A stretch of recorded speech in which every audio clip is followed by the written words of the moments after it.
نحمده ونصلي على رسوله الكريم أما بعد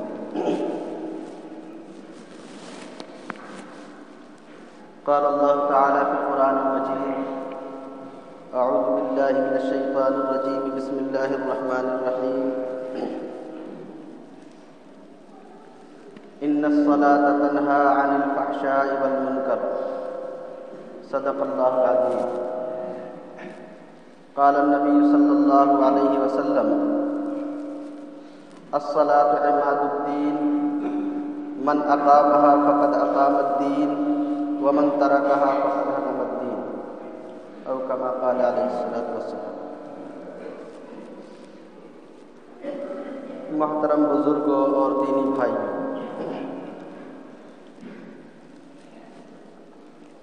اللہ تعالیٰ کا بے انتہا فضل و کرم ہے کہ اللہ تعالیٰ نے ہم سب کو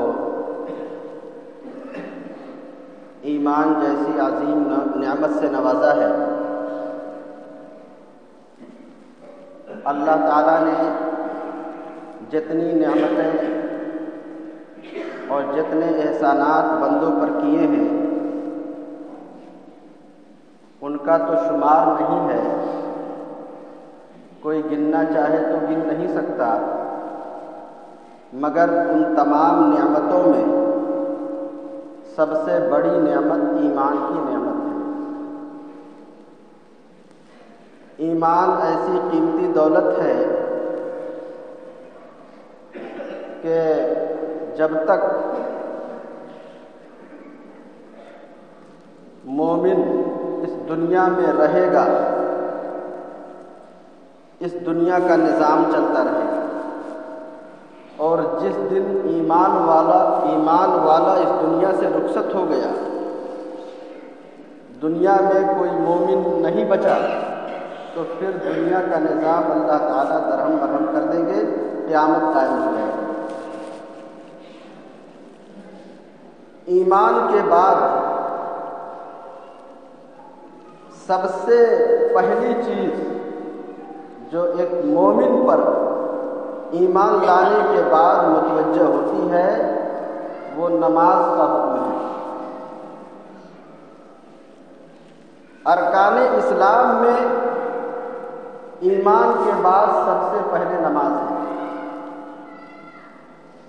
نماز ایسی محتم بالشان عبادت ہے جس کا تذکرہ قرآن کریم میں بار بار کیا گیا ہے۔ سینکڑوں جگہ قرآن کریم میں نماز کا تذکرہ موجود ہے۔ کہیں نماز پڑھنے کا حکم ہے، کہیں نماز پڑھنے پر وعدہ ہے، کہیں نماز چھوڑنے پر وعید ہے۔ جتنا زیادہ نماز کی تاکید اور نماز چھوڑنے پر وعید نازل ہوئی ہے، کسی احکام میں کسی حکم میں اتنی زیادہ تاکید نہیں ہے۔ سب سے زیادہ نماز کی تاکید ہے، اور احادیث میں تو بے شمار حدیثیں ہیں جس میں نماز پڑھنے پر کیا ملتا ہے، نماز پر اللہ کا کیا وعدہ ہے، نماز چھوڑنے پر کیا وعیدیں ہیں، بے شمار حدیثوں میں اس کا ذکر ملے گا۔ آپ اس سے اندازہ کریں کہ نماز کتنی بڑی اور کتنی اہم عبادت ہے جس کا ذکر اللہ تعالیٰ بار بار کرے، بار بار اپنے بندوں کو متوجہ کرے، اقیم الصلاۃ، نماز پڑھو۔ تو احکم الحاکمین جس چیز کا بار بار حکم دے اس کی اہمیت اسی سے سمجھ میں آ جاتی ہے کہ یہ کوئی بہت اہم چیز ہے، بہت زیادہ نفع کی چیز ہے، اور چھوڑنا بہت زیادہ نقصان دہ چیز ہے۔ یہ بات سمجھ میں آنے لگتی ہے۔ جب باپ اپنے بیٹے کو کوئی بات کہے تو کوئی بھی بات کسی طرح کا حکم ہو، چاہے اس میں کچھ نفع محسوس ہو نہ ہو، بیٹے کی ذمہ داری ہے کہ باپ کی بات مانے۔ اگر بیٹا بات نہیں مانتا تو باپ کو ناراضگی ہوتی ہے، ایک بار حکم دے گا، 2 بار حکم دے گا، 3 بار کہے گا۔ بار بار کہنے پر جب بیٹا حکم عدولی کرتا رہے گا، نافرمانی کرتا رہے گا، تو باپ کتنا بھی شفیق ہو، کتنا بھی مہربان ہو، وہ غصے میں آ جائے گا اور اس کو درہ لگانا شروع کر دے گا، گھر سے نکال دے گا کہ میری ایک بات یہ نہیں سنتا ہے، ایک بات نہیں سنتا ہے، چل نکل یہاں سے، گھر سے چلا جا۔ اب آپ اس سے اندازہ لگائیں کہ جب باپ نے چند مرتبہ اپنے بیٹے سے کوئی بات کہا اور اس نے بات نہیں سنا تو باپ کو غصہ آ رہا ہے، تو وہ احکم الحاکمین جو سینکڑوں مرتبہ نماز کی تاکید کر رہا ہے، بار بار نماز کے لیے جھنجھوڑا جا رہا ہے، پھر بھی ہم نماز نہ پڑھیں، پھر بھی ہم لاپرواہی کریں، تو اس احکم الحاکمین کو غصہ آئے گا کہ نہیں آئے گا؟ میرے محترم دوستو، سوچنے کی بات ہے، غور کرنے کی بات ہے۔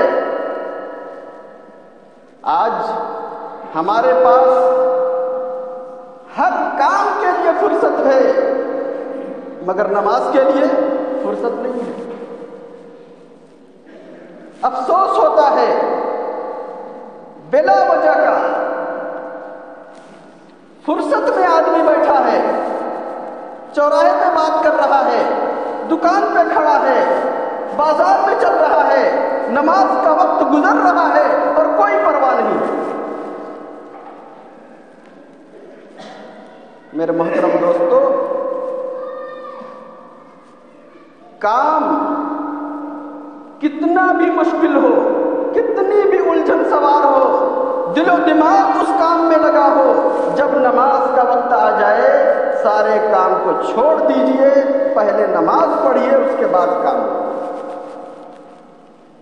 کام سے کہیے کہ مجھے نماز پڑھنا ہے، نماز سے مت کہیے کہ میرے پاس کام بہت ہے۔ آدمی تھوڑی سی مشغولی پا کر نماز کو برباد کر دیتا ہے۔ شادی بیاہ کے موقع سے گھر کا ذمہ دار مستقل نماز چھوڑنے لگتا ہے۔ کیا بات ہے؟ بڑی مشغولی ہے، یہاں دعوت نامہ، وہاں دعوت نامہ، یہ کرنا وہ کرنا، فرصت نہیں ملتی ہے۔ کیا بتائیں؟ سب سے سستی نماز ہے کہ پہلے اسی کو چھوڑو۔ دکان چلتی رہے گی، کاروبار چلتا رہے گا، اذان ہوتی رہے، کوئی فرق نہیں پڑتا۔ لوگ حج کرنے جاتے ہیں، وہاں طواف ہوتا ہے۔ طواف بہت اونچا عمل ہے، خاص طور سے باہر والے جو جاتے ہیں ان کے لیے حکم ہے کہ جتنا موقع مل جائے بار بار طواف کیجیے، کیونکہ دوبارہ آنے کا پتہ نہیں، موقع ملے نہ ملے، گنجائش مقدر ہو کہ نہ ہو۔ طواف اتنا اونچا عمل ہے کہ اس کو بار بار کرتے رہنا ہے، مگر جب نماز کا وقت ہو جائے تو طواف روک دینا ہے۔ طواف بھی عبادت ہے، نماز بھی عبادت ہے، مگر نماز کے لیے طواف کو روکا جا سکتا ہے۔ طواف رک جائے گا، پہلے نماز ہوگی پھر طواف ہوگا۔ اور یہاں دکان کھلی رہے گی، لوگ اپنے گپ شپ میں لگے رہیں گے، چوراہے پہ بیٹھے رہیں گے، فرصت میں ہیں، فالتو بیٹھے ہوئے ہیں، اذان ہو رہی ہے، کوئی پرواہ نہیں، کوئی پرواہ نہیں۔ عجیب حال ہے، فکر کرنے کی ضرورت ہے، سوچنے کی ضرورت ہے۔